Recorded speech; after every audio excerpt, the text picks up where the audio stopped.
반갑습니다. 하나님께서 우리를 사랑하셔서 참으로 귀하고 복된 주의 날을 허락하셨습니다. 부르심을 받고 나온 여러분을 진심으로 축복합니다. 하나님 우리를 만나주시고 큰 은혜를 허락하시리라 믿습니다. 이제 우리 다 같이 일어나셔서 찬양함으로 경배하도록 하겠습니다.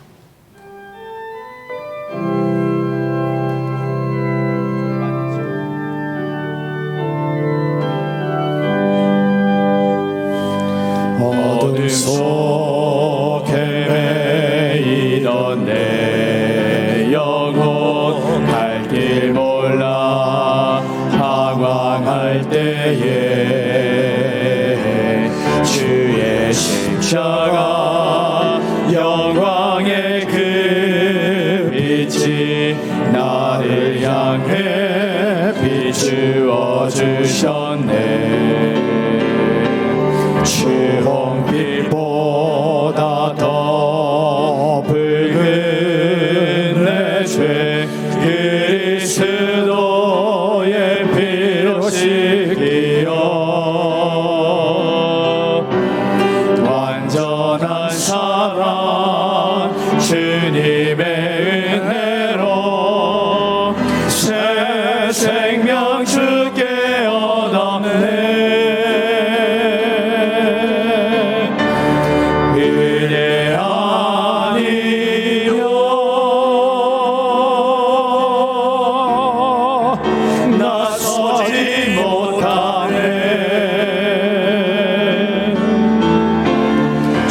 십자가의 그 사랑 능력 아니면 나서지 못하네.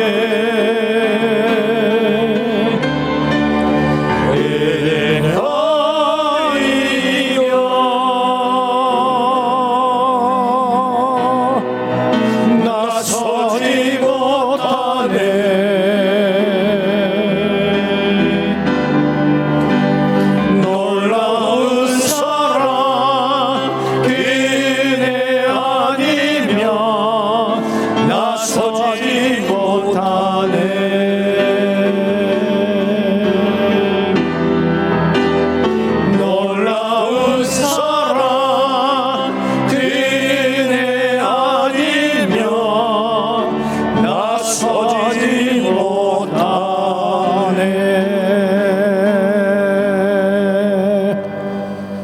하나님이 이르시되 그가 나를 사랑한즉 내가 그를 건지리라. 그가 내 이름을 안즉 내가 그를 높이리라. 그가 내게 간구하리니 내가 그에게 응답하리라. 그들이 환난 당할 때에 내가 그와 함께하여 그를 건지고 영화롭게 하리라. 하나님은 영이시니 예배하는 자가 영과 진리로 예배할지니라. 아멘. 우리를 사랑하시는 아버지 하나님, 많고 많은 사람들 가운데 우리를 택하여 부르시고 거룩한 하나님의 자녀 삼아주신 은혜 진심으로 감사합니다. 허물과 죄의 많은 모습으로 주의 전에 왔사오니 보혈의 피로 우리를 깨끗게 하시며 우리를 새롭게 하여 주옵소서.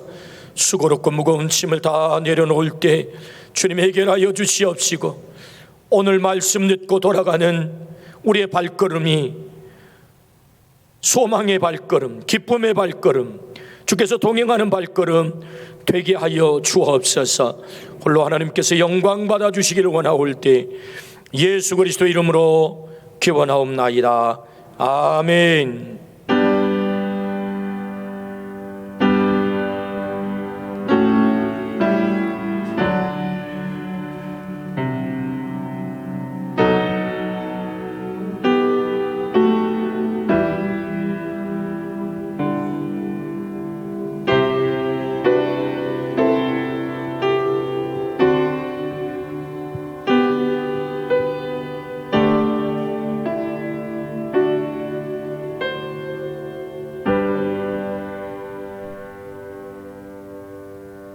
나는 전능하신 아버지 하나님 천지의 창조주를 믿습니다.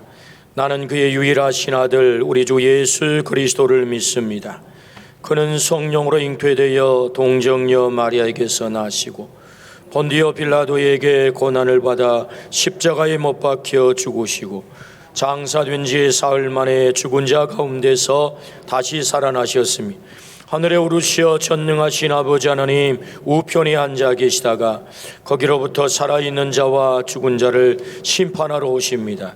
나는 성령을 믿으며 거룩한 공교회와 성도의 교제와 죄를 용서받는 것과 몸의 부활과 영생을 믿습니다. 아멘. 64장 찬양하겠습니다.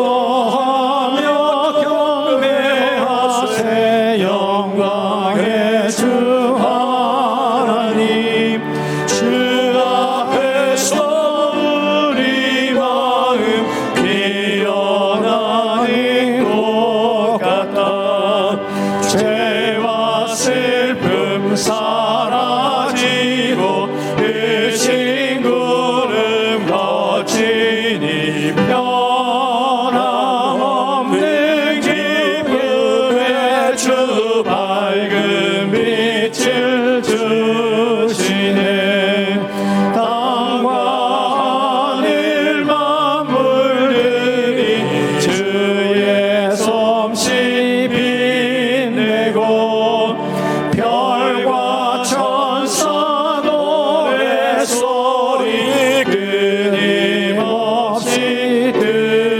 드높아 물과 숲과 산과 골짜 들판이나 바다나 모든 만물 주의 사랑 기뻐 찬양하여라 우리 주는 사랑이요 복의 근원이시니 삶의 기름 샘이 되어 바다처럼 넘치네 아버지의 사랑 안에 우리 모두 형제니 서로 사랑하게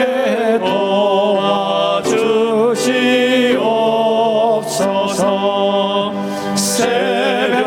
새벽별의 노래 따라 힘찬 찬송 부르니 주의 사랑 주위 되어 한맘 되게 하시네 노래하며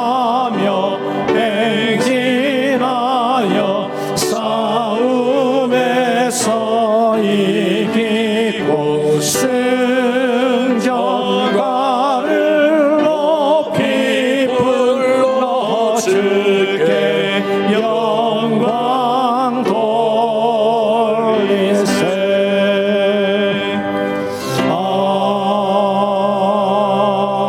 아멘. 39번입니다.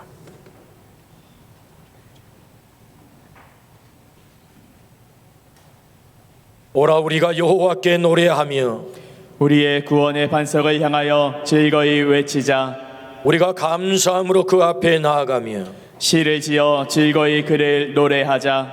여호와는 크신 하나님이시오 모든 신들보다 크신 왕이시기 때문이로다. 땅의 깊은 곳이 그의 손 안에 있으며 산들의 높은 곳도 그의 것이로다.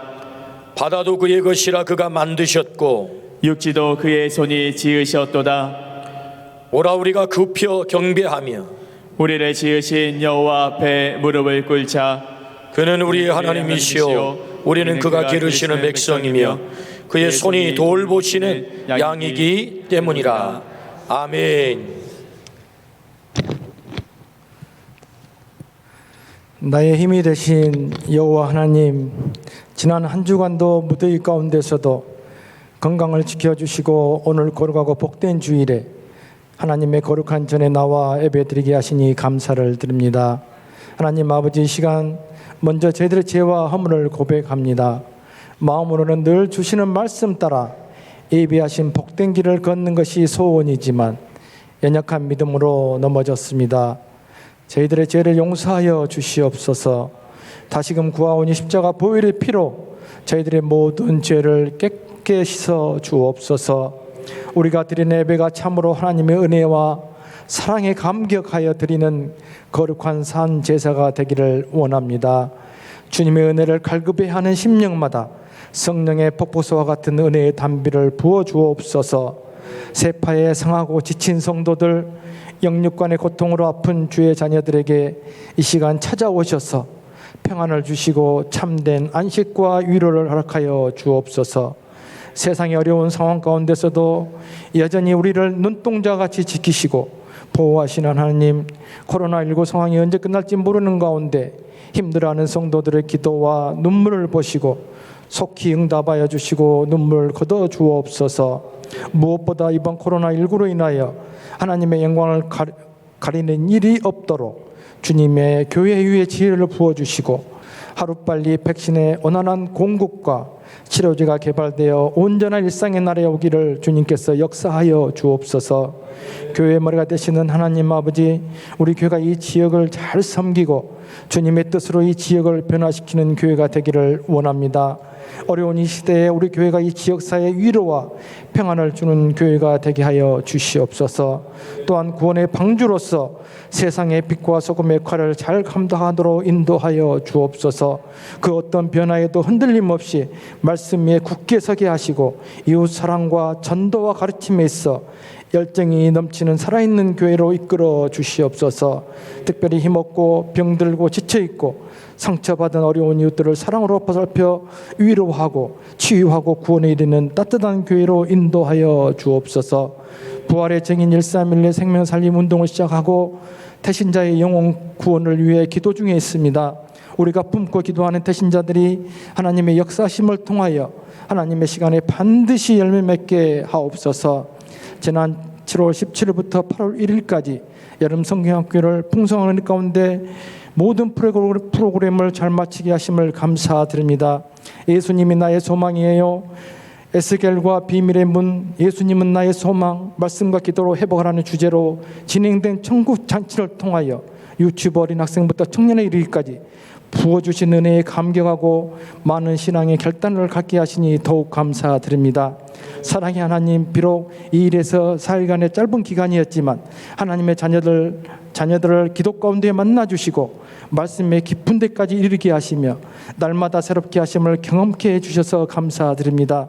이제는 받은 은혜를 잊어버리지 않게 하시고 지속되게 하셔서 예수 향기 날리며 하나님이 기뻐하시는 삶을 살아갈 수 있도록 인도하여 주옵소서.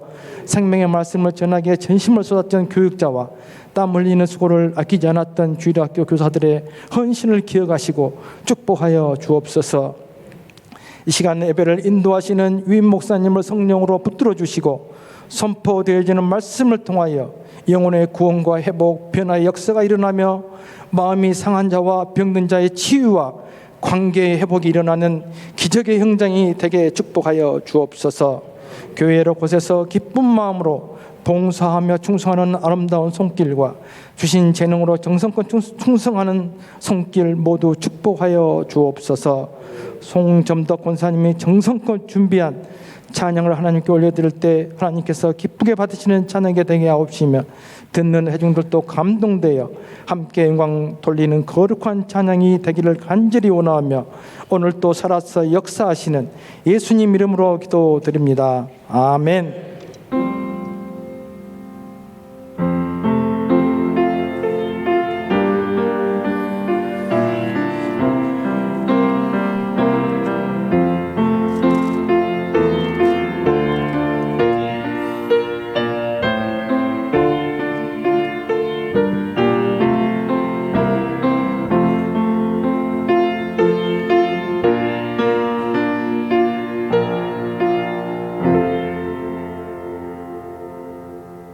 한 주간 우리가 암송한 하나님의 말씀은 베드로전서 2장 9절 말씀입니다. 함께 암송하겠습니다. 그러나 너희는 택하신 족속이요 왕 같은 제사장들이요 거룩한 나라요 그의 소유가 된 백성이니 이는 너희를 어두운 데서 불러내어 그의 기이한 빛에 들어가게 하신 이의 아름다운 덕을 선포하게 하려 하심이라. 베드로전서 2장 9절 말씀.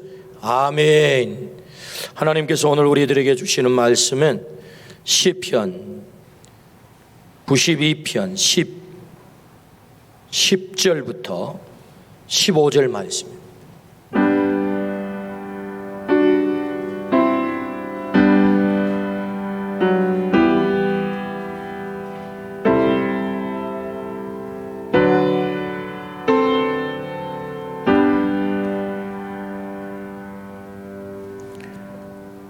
살아계신 하나님의 말씀입니다. 들을 때 주님의 음성으로 듣기를 축복합니다.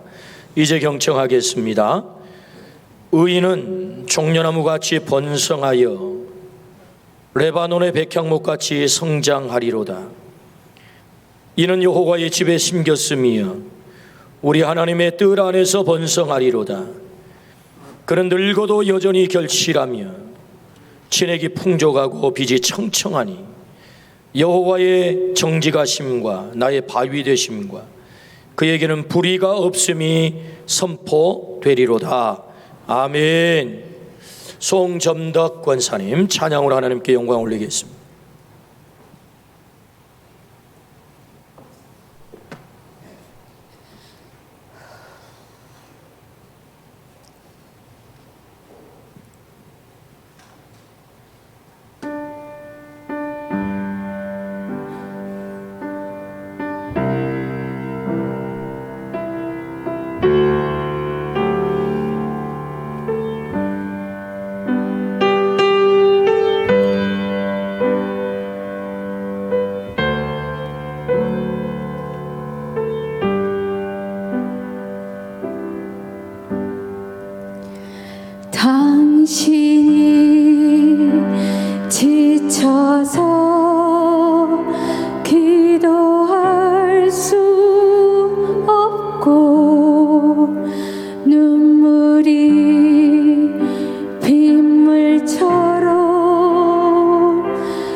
아멘. 우리 하나님께 영광의 박수 올립니다. 아멘, 아멘. 우리 하나님께서 크게 영광 받으신 줄로 믿습니다. 다른 세대에서 믿음의 세대로 제목으로 하나님의 말씀을 듣겠습니다. 제가 넌센스 퀴즈를 좀 내겠습니다. 넌센스 퀴즈. 잘 맞춰보십시오. 어떤 바람에도 흔들리지 않는 산이 있어요. 산 중에 제일 높은 산이 있어요. 무슨 산입니까? 예, 안산입니다. 안산. 안산. 우리 안산 선수가 삼관왕을 했습니다. 삼관왕. 우리나라 하계 올림픽 역사상 최초지요. 아마 역사를 새로 쓴 것 같습니다. 가장 높은 곳에 오른 거죠. 가장 높은 산이 된 거예요. 마지막 그 결승전 금메달을 딸 때 그 정말 요새 젊은이들 표현으로 하면 그 심장이 쫄깃쫄깃하다 그러거든요. 뒤지고 있다가 아주 가까스로 동점이 됐어요. 세트 스코어가. 마지막 한 발로 결판을 짓는 그걸 보니까 슛 오프라고 그러던가요. 슛 오프. 그걸로 이제 결판을 져야 되는데 그 러시아의 그 선수도 대단한 선수예요.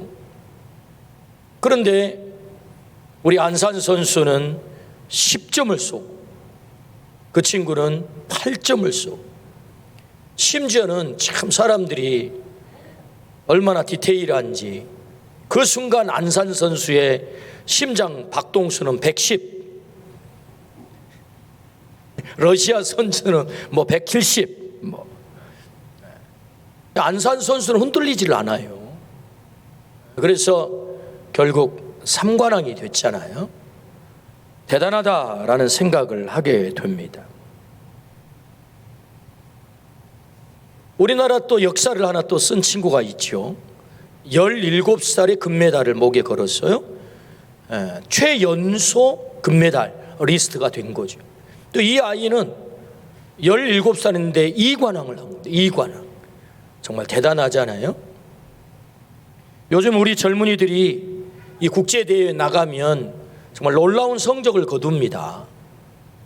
정말 대단하다는 말밖에 할 수 없어요.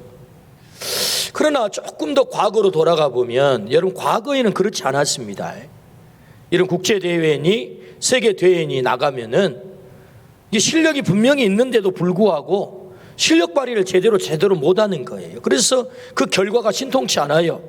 이유가 뭐냐 보니까 다 주눅이 드는 거예요. 주눅이. 그래가지고 있는 실력도 발휘 못하고 올 때가 많습니다. 근데 요즘 젊은이들은요 아주 당당합니다. 자기 있는 실력을 아주 마음껏 발산을 하는 거죠. 그래서 정말 대단하다. 확실히 이전 세대와 다른 세대다 이런 생각을 하게 돼요. 정말 다른 세대. 그래서 요즘의 젊은이들은 세계에 나가서 최고의 무슨 빅리그에 가서도 최고의 선수가 됩니다. 엄청난 결과를 얻죠. 확실히 다른 세대라 그렇게 볼 수가 있습니다.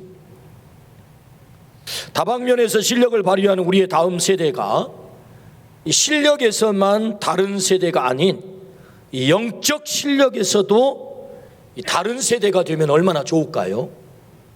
여러 가지 스포츠, 무슨 공부, 이런 기술 이런 다방면에서 실력이 출중해서 다른 세대, 이전과 다른 세대가 되었다고 한다면 거기에 그치지 말고 믿음에 있어서 영적 실력에 있어서 다른 세대.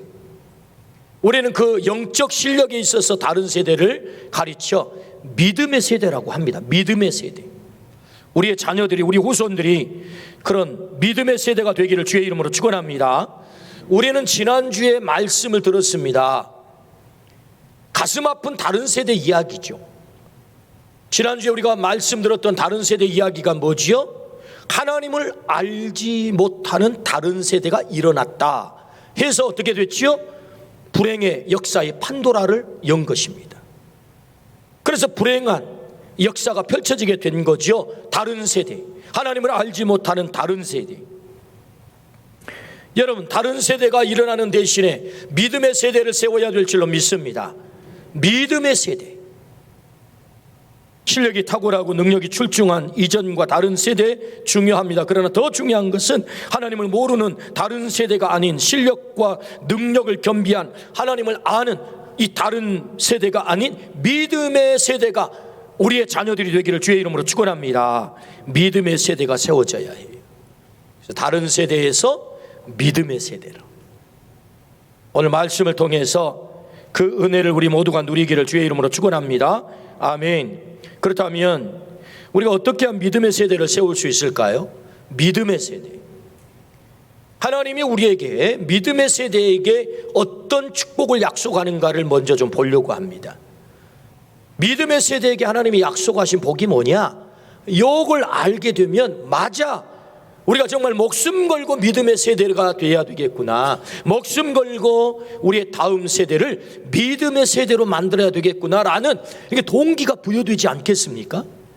그래서 믿음의 세대에게 하나님이 어떤 약속을 하시는가? 그 첫 번째는 들소의 뿔처럼 높이신다고 약속을 하세요. 10절입니다. 그러나 주께서 내 뿔을 들소의 뿔같이 높이셨으며 내게 신선한 기름을 부으셨나이다. 들소의 뿔처럼 높이시겠다라고 축복을 약속하시는데, 주경학자 메투엘리는 들소의 뿔처럼 높인다라는 말씀을 가공할 만한 힘을 주신다라는 뜻으로 주석을 했어요. 그러니까 들소의 뿔처럼 높여주신다, 그 뜻이 뭐라고요? 힘을 주신다. 이 말씀을 더 깊이 들어가 보면 하나님, 내가 너의 힘이 될 거야 라는 말씀. 하나님이 힘이 되시겠다. 하나님이 우리의 힘 되기를 주의 이름으로 축원합니다. 믿음의 세대에게 주신 축복이 뭐예요? 하나님이 우리의 힘 되시겠다라는 말씀이지요. 여러분, 성경에 우리는 하나님이 힘이 되어서 그의 인생을 가장 위대하게 산 사람을 우리는 알고 있죠. 누굽니까? 다윗입니다. 그런 시편 18편 1절에 이렇게 말씀하지요. 나의 힘이신 여호와여, 내가 주를 사랑하나이다. 할렐루야. 이 고백이 우리의 고백이 되기를 축복합니다. 나의 힘이 되신 여호와여, 내가 주를 사랑합니다. 하나님은 나의 힘이십니다. 이렇게 하나님을 자신의 힘 삼고 살았던 다윗의 인생이 어떻게 됩니까? 완전히 바뀌었단 말이에요. 위대하게 사용되고 쓰임받은 줄로 믿습니다. 사실 다윗이 어떤 사람입니까? 사무엘 선지자가 이새에게 와서, 다윗의 아버지 이새에게 와서 당신의 아들들 중에 왕제가 있답니다. 제가 기름 부어 세우려고 합니다. 당신의 아들들은 내 앞을 지나가게 하세요. 제가 면접하겠습니다. 그래서 그에게는 8 아들이 있었거든요. 한 사람씩 다 지나갑니다. 마지막 말제가 있죠. 야, 너는 아니야. 너 가가지고 들판에서 양이나 쳐. 왕제가 있다면 형들 가운데나 있지, 어떻게 네가 왕제가 되겠어? 아빠 눈에 보기도 아니다. 그리고 사실은 들판에 양치라고 쫓아보낸 사람이 누굽니까? 다윗입니다. 그런데 하나님은 그 다윗을 선택하잖아요. 다윗을 선택해. 선택받은 다윗 어떻게 합니까? 그는 골리앗 앞에 서지요. 한 방에 골리앗을 쓰러뜨립니다. 여러분, 소년 다윗이 아무리 힘이 센다 한들 완전 무장한 골리앗의 이마를 맞춰 한 방에 쓰러뜨릴 수 있겠습니까? 나의 힘이신 여호와여, 내가 주를 사랑하나이다. 하나님이 다윗의 힘이 되신 줄로 믿습니다. 하나님이 다윗의 힘 되니 한 방에 쓰러뜨리는 거예요. 하나님이 다윗의 힘 되니 그가 위대한 왕이 되는 것입니다. 하나님이 힘 되니 그는 하나님의 마음에 합한 자가 되는 거죠. 어떻게 해요? 내가 너를 들소의 뿔처럼 높여주리라. 그가 믿음의 세대가 됐단 말이죠.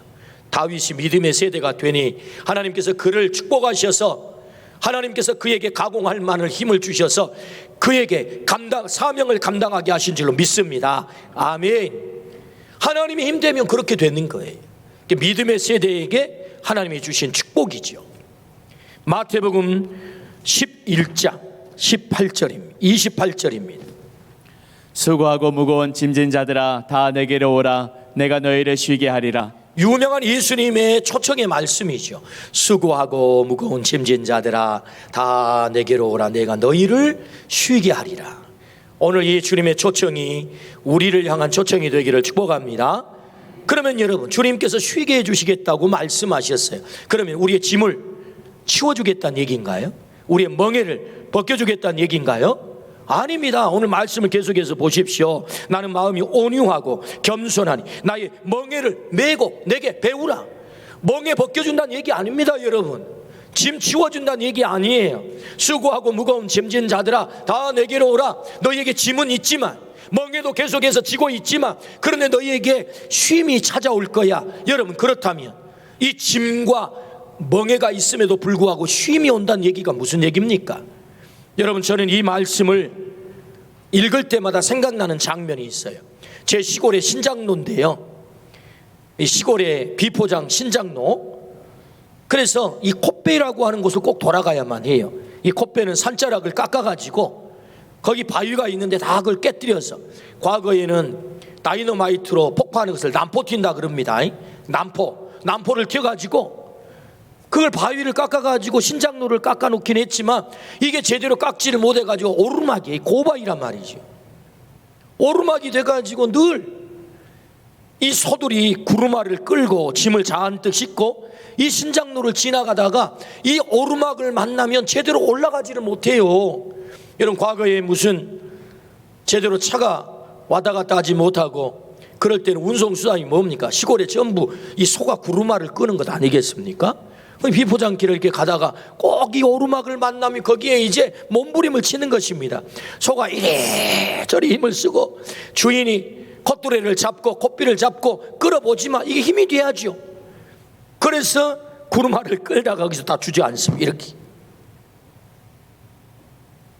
근데 우리 동네 옆 동네에 사실 영철 씨가 계셨는데요, 그 이분은요 대체로 집집마다 암소를 많이 기르는데 이 집은 이 숫소를 길렀다는 황소, 우리 시골만은 뿌살입니다. 뿌살이. 이 황소를 길렀어요. 덩치가 얼마나 큰지요. 힘이 엄청 셉니다. 그래서 이 구루마를 끌 수 있도록 길을 들인 다음에 이 황소가요 구루마를 끌고 갈 때는 다른 소보다 훨씬 짐을 많이 싣습니다.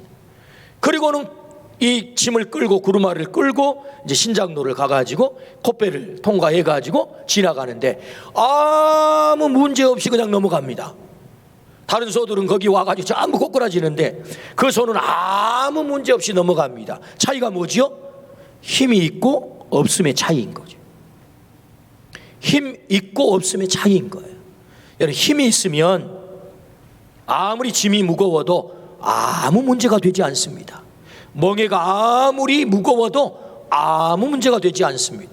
수고하고 무거운 짐진 자들아 내가 너희를 쉬게 하리라. 이 말은 내가 너희의 힘이 되어서 너의 짐을, 너의 멍에를 넉넉히 롤러랄라 하면서 지게 만들 거야 라는 약속인 줄로 믿습니다. 아멘. 내가 너의 힘이 될 거야. 믿음의 세대에게 하나님이 약속하세요. 어떤 약속이죠? 들소의 뿔처럼 너를 높여주리라. 가공할 만한 힘을 너에게 주리라. 네가 너의 힘이 되겠다. 하나님이 약속하시죠. 그러므로 여러분, 믿음의 세대가 된다고 하는 것은 하나님이 나의 힘이 된다라는 말과 같은 말입니다. 그러므로 오늘 주신 이 말씀처럼 오늘 우리가 믿음의 세대가 되어 하나님이 나의 힘이 되시기를 주의 이름으로 축원합니다. 우리의 자녀들이 믿음의 세대가 되어서 하나님이 그들의 힘이 되어서 수고롭고 무거운 짐을 지고 가는 인생길에 힘 되신 하나님으로 인하여 승리하는 삶을 살기를 주의 이름으로 축원합니다. 믿음의 세대를 만들어야 된다 그 말입니다. 두 번째는 어떤 약속을 하십니까? 두 번째는 종려나무 백향목같이 번성한다 라고 약속하세요. 종려나무 백향목같이 번성한다. 시편 92편 12절입니다. 의인은 종려나무같이 번성하며 레바논의 백향목같이 성장하리로다. 종려나무같이 번성한다 라는 말은요, 종려나무를 영어로는 피닉스라고 그러는데 그 뜻은 불사조라는 뜻을 갖고 있습니다. 생명력이 강하다 그 말이죠. 실제로 종려나무를 연구한 사람들에 의하면 이 종려나무가 뿌리를 뻗치는데 약 100m까지 뻗친다는 거예요. 놀랍잖아요. 뿌리를 여러분 100m까지 뻗쳐요. 얼마나 생명력이 강하겠습니까? 그리고 우리나라에는 이 종려나무 보기가 좀 쉽지 않습니다만은 지금 성경에 등장하는 이 종려나무는요, 대추 야자 종려나무예요. 대추 야자 열매를 맺는 종려나무. 그러니까 열매가 이만큼씩 대추보다도 좀 더 큰 열매가 맺는데 자루로 맺습니다. 자루로. 실제로 이 종려나무 농장이 많습니다. 이스라엘 땅에는. 그래서 이스라엘 성지 순례를 다녀온 분들이 선물을 가지고 오면 대체로 이 대추 야자를 선물로 가지고 오죠. 그래서 그 열매가 얼마나 단지요. 기가 막히게 우리나라 꽃감보다 당도가 센 게 대추 야자입니다. 성경에 이스라엘 땅을 가리켜 젖과 꿀이 흐르는 땅이라고 합니다. 젖이 흐른다는 말은 양과 목축이 잘 돼서 젖이 많이 난다는 얘기고, 꿀이 많다는 말은 초목이 잘 자라서 꽃을 많이 만발해서 벌들이 꿀을 많이 모은다는 얘기거든요. 그러니까 땅이 좋다 그 말이 젖과 꿀이 흐르는 땅입니다. 그런데 학자들은 이 꿀을 벌꿀만 해석을 한 게 아니고 실제로 이 꿀은 이 이스라엘 땅 가나안 땅에 자라고 있는 종려나무 대추 야자가 맺는 그 열매를 바로 이 꿀이다라고 해석하는 사람이 많습니다. 그러니까 무슨 얘기예요? 종려나무처럼 번성한다 그 말은 생명력이 강할 뿐만 아니라 마치 꿀을 내는 나무처럼 그렇게 번성하게 될 것을 약속하는 거죠. 그 열매가 꿀처럼 단 열매를 풍성하게 맺겠다. 누구에게? 믿음의 세대. 백향목처럼 성장한다라는 말은 여러분 왜 백향목입니까? 100가지의 향기가 나는 거예요. 여러분 100가지의 향기가 나는 나무이기 때문에 그 나무를 사람들이 얼마나 좋아하겠습니까? 그래서 가장 중요한 성전을 지을 때 사용하는 나무가 백향목이죠. 100가지 향기를 난다는 말은 사람들에게 매력이 있다 그 말입니다. 매력이 있어요. 믿음의 세대는 어떤 축복을 받아요? 백향목처럼 성장하게 될 줄로 믿습니다. 사람들에게 매력이 있는 자가 된다는 거죠. 사람에게 매력이 있는 자는 사람들이 좋아하게 돼 있습니다. 왜 괜히 그 사람을 그 자리에 부릅니까? 대통령이 그 사람을 괜히 높여줍니까? 매력이 있는 거죠. 그러므로 여러분 믿음의 자녀들에게 하나님께 어떤 복을 주십니까? 생명력이 강할 뿐만 아니라 그리고 매력이 있는 백향목과 같은 그런 존재가 될 것을 말씀하시죠.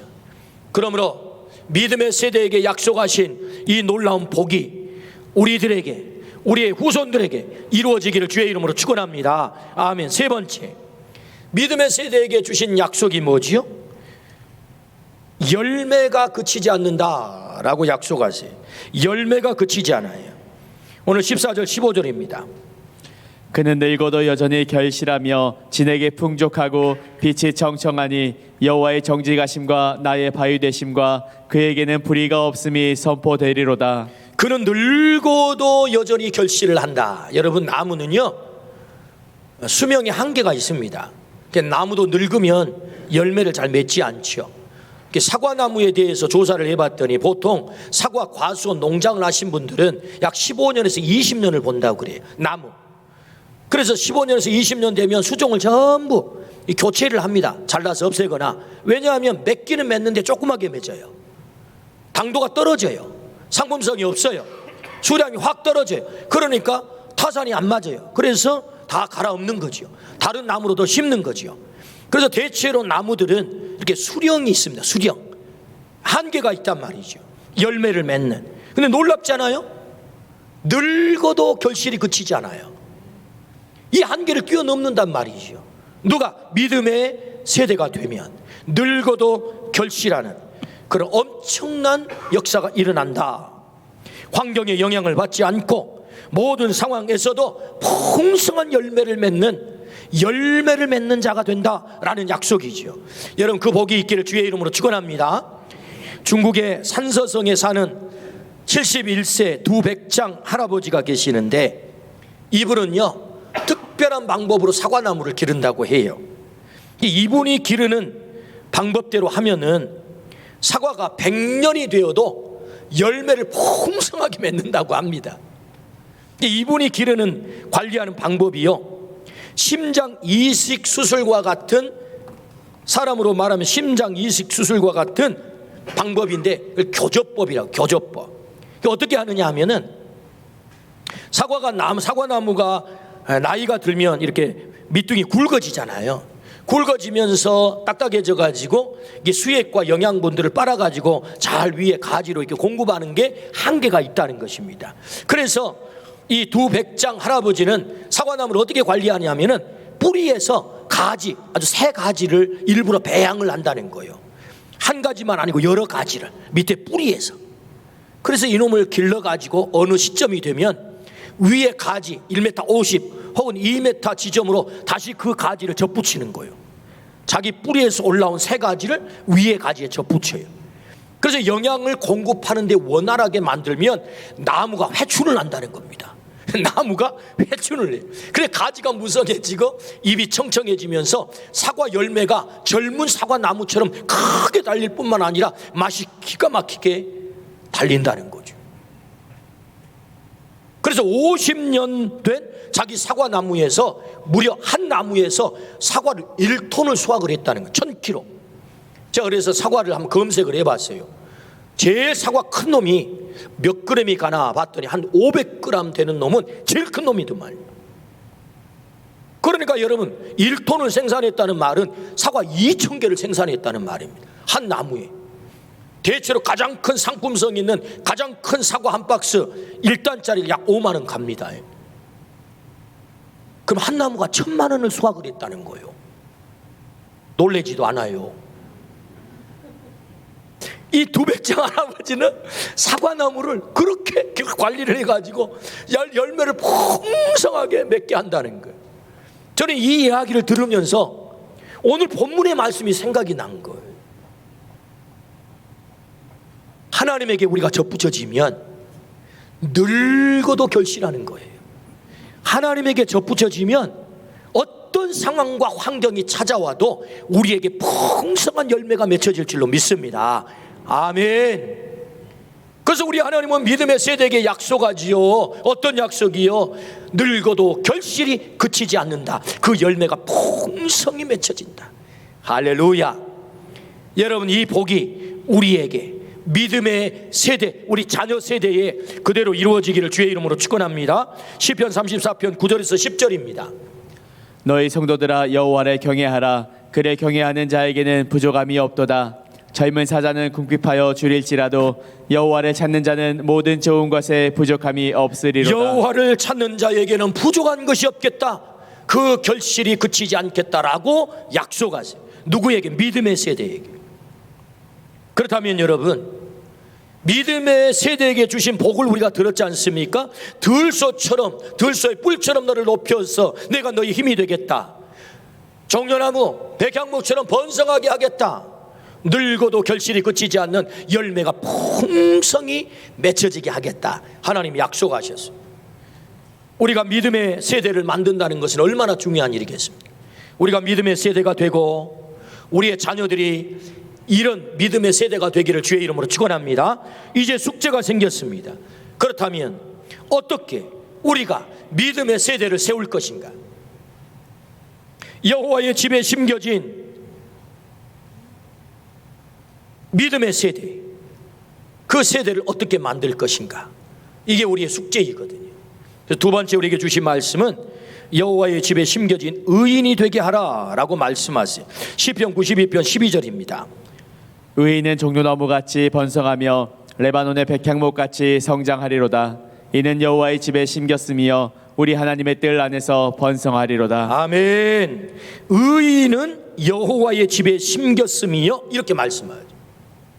의인은 누구냐? 여호와의 집에 심겨진 자입니다. 의인은 누구냐? 여호와의 집에 심겨진 자예요. 여호와의 집에 심겨지면 이 공급이 끊어지지 않을 줄로 믿습니다. 여러분, 여호와의 집이 어디죠? 하나님의 집.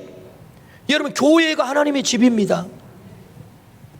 뭐 달리 뜬구름 잡는 것처럼 생각하지 마시고, 하나님이 이 시대에 왜 교회를 세우세요? 하나님의 집으로 세우신 거예요. 하나님의 집에 심겨져야 돼요. 그 의인은 어디에 심겨졌다고요? 하나님의 집에 심겨진 거예요. 하나님의 집에 심겨질 때 하나님께서는 약속하신 그 놀라운 복을 허락할 줄로 믿습니다. 아멘. 문제는 누가 의인인가의 문제이죠. 누가 의인이냐? 로마서 3장 10절입니다. 기록된 바 의인은 없나니 하나도 없으며 의인은 한 사람도 없대요. 이제 큰일 났잖아요. 그럼 누가 의인이지? 오늘 성경에 보니까 기록된 바 의인은 없나니 하나도 없다. 이 땅에는 의인이 없었습니다. 하나님의 복을 누릴 수 있는 의인이 없었다고요. 때문에 의인이 없는 이 땅에 하나님께서 의인을 만들 계획을 가지셨어요. 하나님이 어떤 계획이죠? 로마서 3장 21절. 이제는 율법 외에 하나님의 한 의가 나타났으니 율법과 선지자들에게 증거를 받은 것이라. 자, 거기까지 하나님의 한 의라고 말씀하세요. 하나님의 한 의가 나타났다. 그럼 하나님의 한 의가 누구죠? 22절. 곧 예수 그리스도를 믿음으로 말미암아 모든 믿는 자에게 미치는 하나님의 의인이 차별이 없느니라. 곧 예수 그리스도를 믿음으로 말미암아 모든 믿는 자에게 미치는 하나님의 의라고 말씀하세요. 여기 한 의인은 없는 한 사람도 없어요. 근데 의인을 만들어야 될 프로젝트를 하나님이 가동을 시키세요. 누가 의인이 됩니까? 한 의를 이 땅에 보내셨다. 그분이 누구시라고요? 예수 그리스도. 그분을 믿을 때에 그의 의로 우리가 차별이 없는 자 되었다라고 말씀을 하시죠. 로마서 3장 23절입니다. 모든 사람이 죄를 범하였음에 하나님의 영광에 이르지 못하더니 그리스도 예수 안에 있는 성령으로 말미암아 하나님의 은혜로 값없이 의롭다 하심을 얻은 자 되었느니라. 하나님의 은혜로 우리는 값없이 의롭다 함을 얻은 자가 된 줄로 믿습니다. 우리가 의인 된 줄로 믿습니다. 중요한 것은 우리가 의인이 됐다는 것. 그러므로 누가 의인입니까? 라는 질문에 대답이 분명해졌잖아요. 예수 그리스도를 믿는 자가 의인이 된 줄로 믿습니다. 여러분, 우리가 선한 일을 했기 때문에 의인이 아니에요. 착한 일을 했기 때문에 의인이 아니라고요. 우리가 예수 그리스도를 믿음으로 의인이 된 것입니다. 이 대목에서 우리가 헷갈릴 때가 많아요. 어이구, 나는 착한 일도 못했는데요, 좋은 일 많이 못했는데요, 선한 일도 못했는데요, 제가 어떻게 의인이 된답니까? 아니요, 그것으로 우리가 의인 되는 거 아닙니다. 우리가 의인이 되는 것은 한 의, 하나님의 한 의 되신 예수 그리스도를 우리가 믿을 때에 하나님께서 우리를 의인 삼아 주신 줄로 믿습니다. 그걸 은혜라고 그러죠. 은혜. 그럼 우리가 선한 일을 안 해도 된다는 얘기인가요? 아닙니다. 의인된 우리가 살아가는 삶이 이제는 착한 일을 해야 되는 것이고 선한 일을 해야 되는 것이고 사랑의 삶을 살아내야 되는 거죠. 할렐루야. 아멘. 그러므로 우리가 누굽니까? 의인이 된 거죠. 제가 질문할 때 질문에 답을 제가 가르쳐 줄 터이니 그렇게 대답을 꼭 하십시오. 우리가 누굽니까? 하면 답은 의인입니다. 이게 답입니다. 답을 다 가르쳐 드렸습니다. 우리가 누굽니까? 아멘. 우리가 의인이에요. 의인은 없나니 한 사람도 없다. 성경은 그렇게 선언하지만 한 사람도 없는 이 땅에 하나님이 의인을 만드는 프로젝트가 뭡니까? 아들 예수 그리스도를 이 땅에 보내시는 거죠. 그를 믿을 때 우리가 구원을 얻고 믿을 때 의인이 되는 거죠. 여러분, 우리 모두가 의인됨을 믿으시기를 주의 이름으로 축원합니다. 그러므로 여러분, 믿음의 세대가 누굽니까? 의인이 된 자가 믿음의 세대예요. 믿음의 세대가 누구냐? 의인이 되면 믿음의 세대가 되는 거예요. 그렇다면 여러분, 어떻게 우리가 예수님을 믿을 수 있겠어요? 믿어야 그 의로, 그 믿음으로 말미암아 우리가 의롭게 된다고 했잖아요. 어떻게 우리의 자녀들을, 다음 세대를 그럼 그 믿음의 세대로 만들 수 있겠습니까? 그것은 로마서 10장 10절 말씀입니다. 사람이 믿음으로 믿어 의에 이르고 입으로 시인하여 구원에 이르느니라. 사람이 마음으로 믿어서 의에 이르고 입으로 시인해서 구원에 이르느니라. 예수님을 마음속에 믿고 입으로 나의 구주가 되십니다 라고 시인을 하면 우리가 의인이 된 줄로 믿습니다. 믿어야 돼요. 그리고 입으로 시인해야 돼요. 자, 그렇다면 어떻게 믿을 수 있을까요? 물론 하나님이 우리에게 믿게 만드시죠. 의인은 하나님이 만드세요. 그럼 나는 아무것도 할 게 없단 말입니까? 의인을 하나님이 만드시기 때문에 나는 아무것도 할 게 없답니까? 그렇지 않아요. 내가 해야 될 일이 있어요. 그것은 예수 그리스도를 들어야 내가 믿을 수 있거든요. 여러분, 로마서 10장 17절입니다.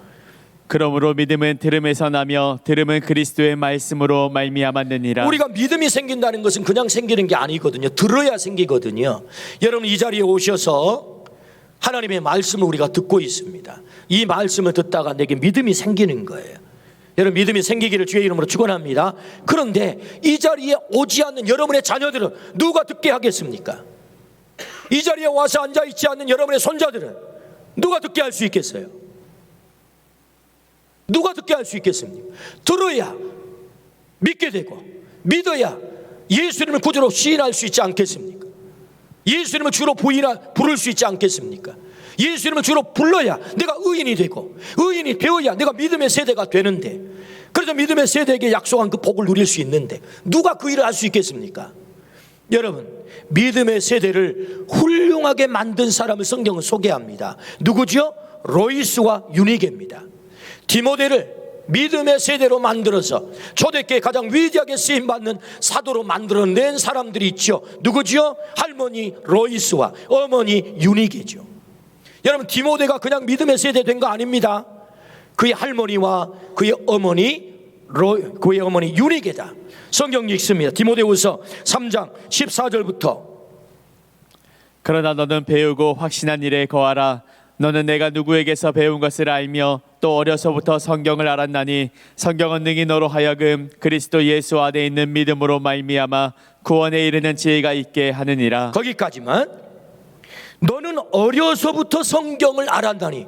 어떻게 어려서부터 성경을 알았겠습니까? 뭐 태어나면서부터 글자 읽었겠습니까? 와, 이거 하나님의 말씀이네, 내가 한번 읽어봐야지 해서 읽었겠습니까? 그의 어머니 유니게, 그의 할머니 로이스가 디모데야, 이리 오너라, 내가 하나님의 말씀 너에게 들려줄게 해서 그 말씀을 듣다 보니 구원에 이르는 지혜가 그 성경에 있어서 성경 말씀을 듣다 보니 아하, 예수님이 나의 구주가 되시는구나 알게 되고 예수님을 믿게 된 줄로 믿습니다. 그 믿음의 세대가 된 거죠. 온전한 하나님의 사람이 되었을 뿐만 아니라 모든 선한 일을 행할 능력을 갖추게 됐다. 그것이 디모데고 믿음의 세대가 된 것입니다. 중요한 것은 들려줬다는 거죠. 들려줬다. 누가요? 그의 할머니가, 그의 어머니가, 그의 아버지가. 그래서 믿음의 세대를 만들었다. 여러분, 들려주시기를 주의 이름으로 축원합니다.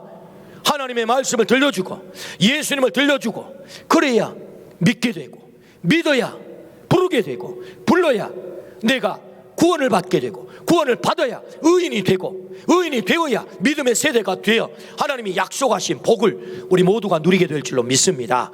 아멘. 한 장의 사진을 보겠습니다.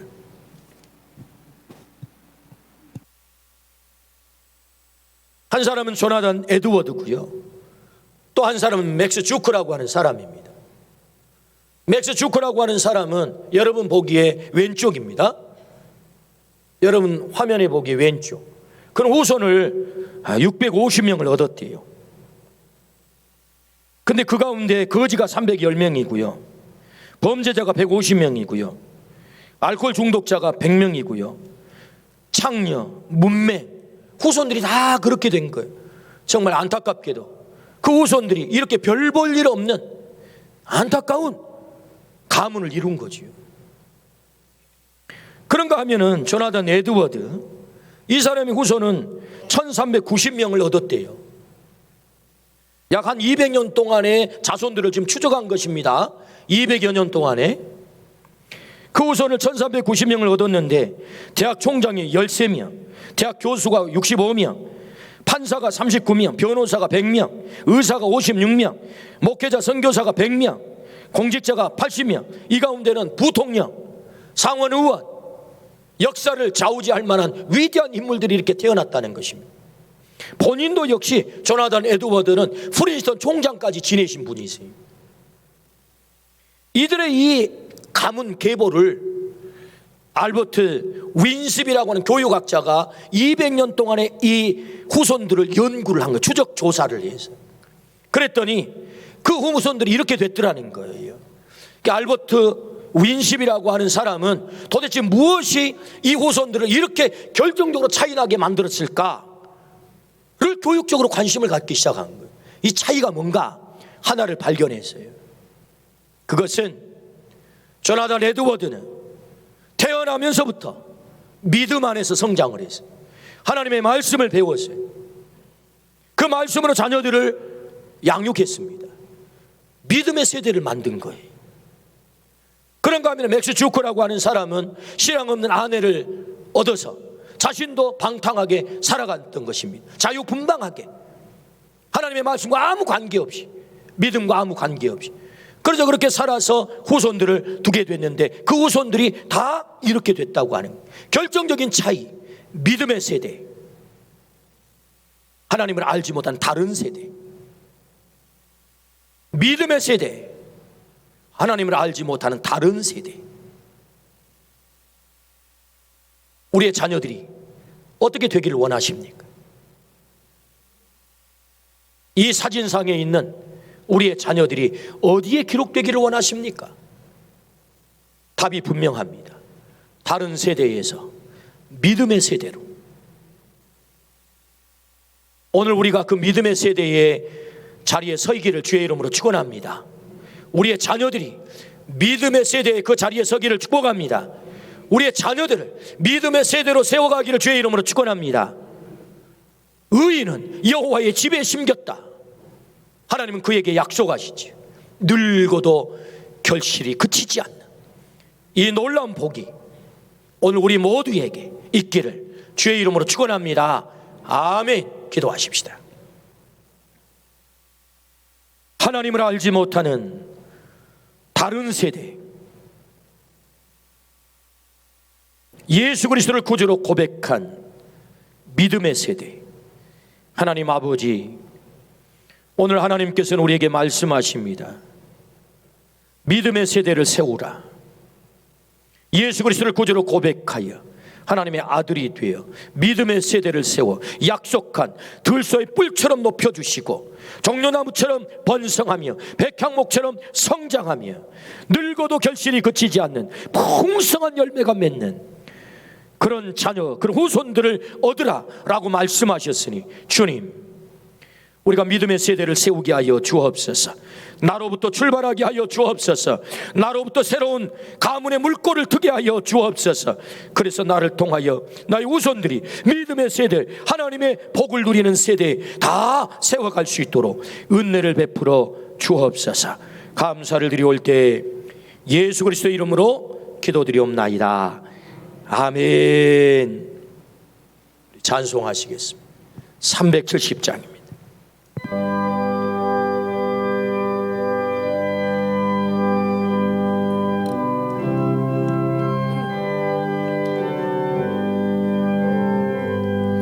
주 안에 있는 나에게 단 근심이 있으랴.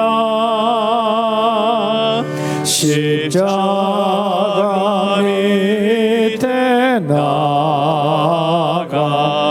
내 짐을 풀었네.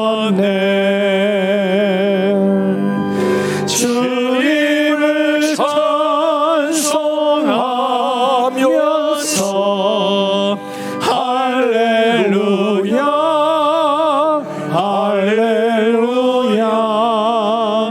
내 앞길 멀고 험해도 나 주님만 따라가리. 그 두려움이 변하여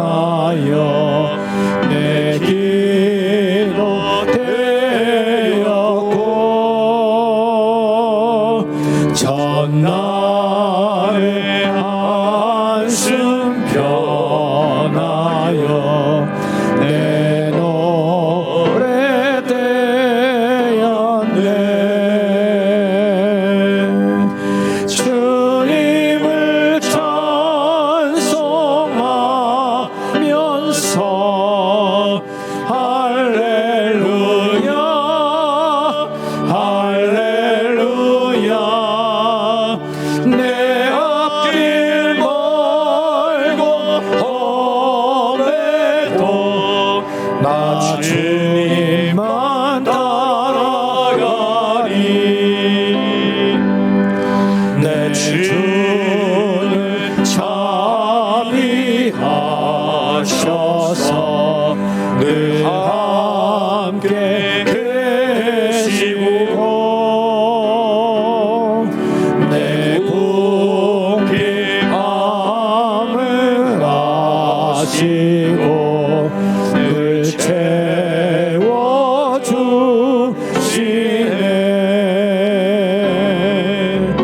주님을 찬송하면서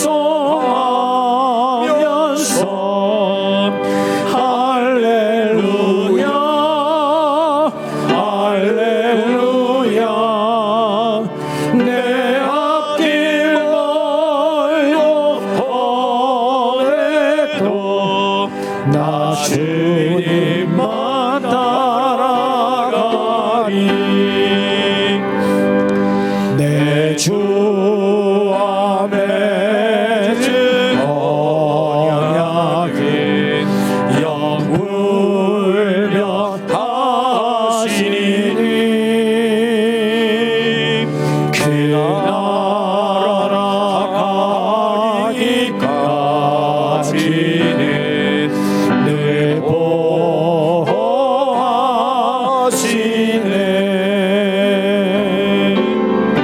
주님을 찬송하면서 할렐루야 할렐루야.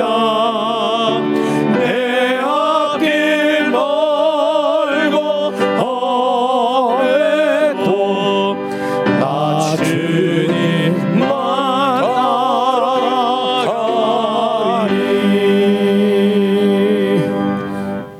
아멘. 만물이 주에게서 나오고 주로 말미암고 주에게로 돌아갑니다. 주여, 모든 것은 하나님께로부터 왔나이다. 우리는 하나님께로부터 받은 것을 하나님께 바치나이다. 드린 예물과 우리의 몸을 하나님 앞에 올리도록 하겠습니다.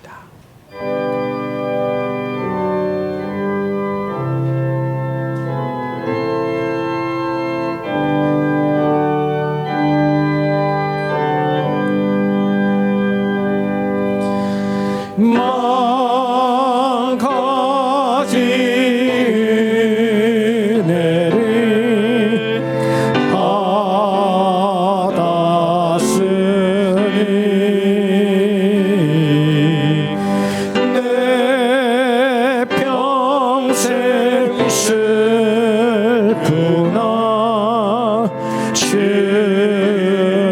즐거우나 이 몸을 온전히 주님께 바쳐서 주님만 위하여 늘 살겠네.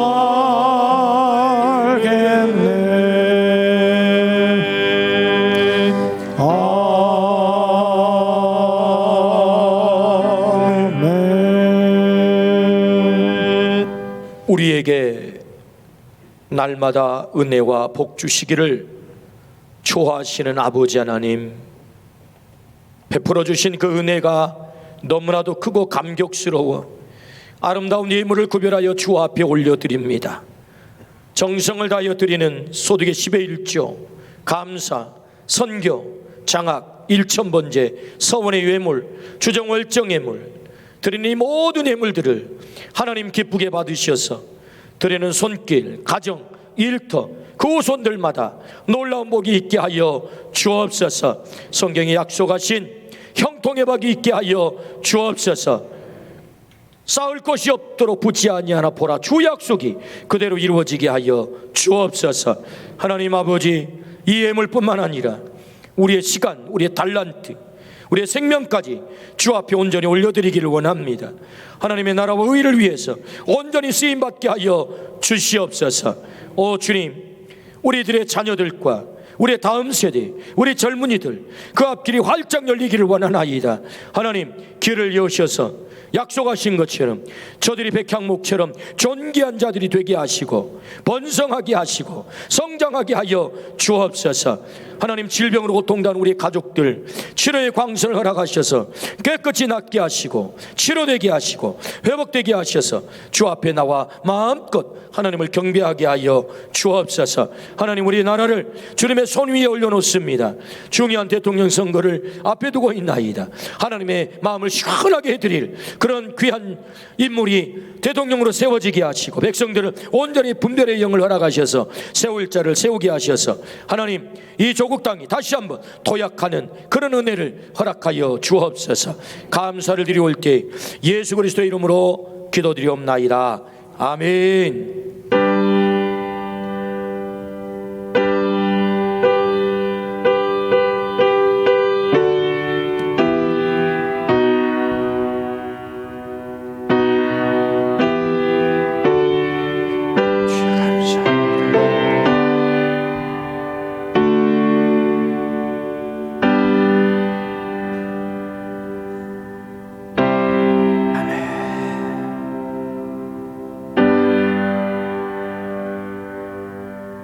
아멘. 자리에 앉겠습니다. 우리는 모두가 부활의 증인입니다. 1311 생명 살림, 이 귀한 일에 우리 모두가 동참하셔서 하루에 1분씩 100번을 기도해서 주님 앞에 인도할 수 있도록 이 일에 우리 모두가 주인공이 되시면 너무너무 좋겠습니다. 여름 교회 학교, 성경학교와 수련회가 우리 기도해 주셔서 잘 마감을 했습니다. 특별히 더운데 헌신해 주신 우리 선생님들께 진심으로 감사를 드립니다. 우리의 자녀, 우리의 다음 세대가 믿음의 세대로 온전히 세워질 수 있도록 꼭 계속해서 그렇게 기도해 주시기를 바랍니다.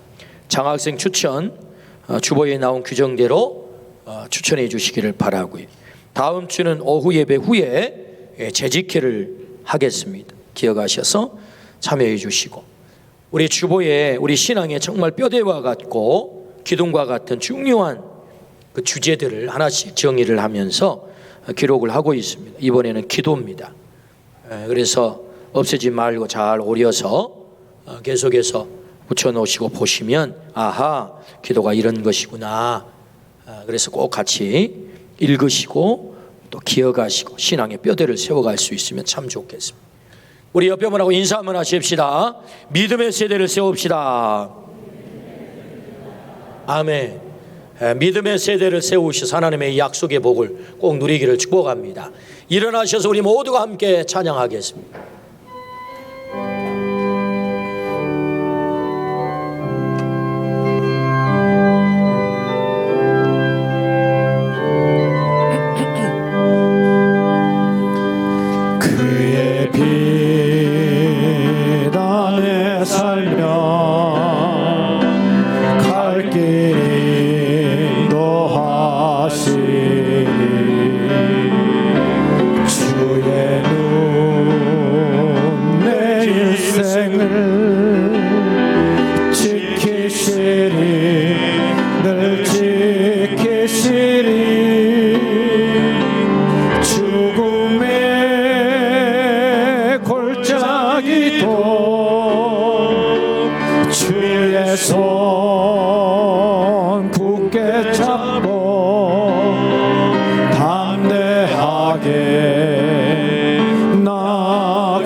사랑 전파하리라.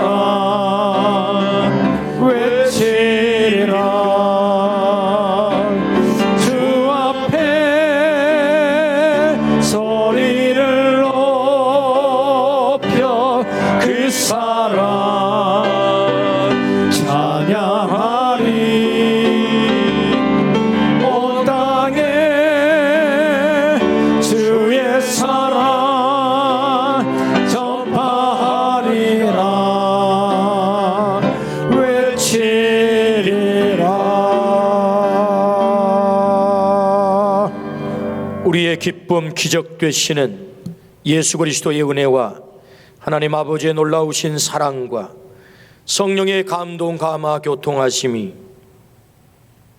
다른 세대, 하나님을 알지 못하는 다른 세대를 믿음의 세대로 세우기로 결정하고 돌아가는 우리 모든 가족들, 그 자녀들, 후손들, 아름다운 빛고울 땅 조국 땅, 그리고 질병으로 고통당하는, 코로나로 고통당하는 모든 이웃들 머리 위에 영원한 복을 함께 계시기를 간절히 축원하옵나이다.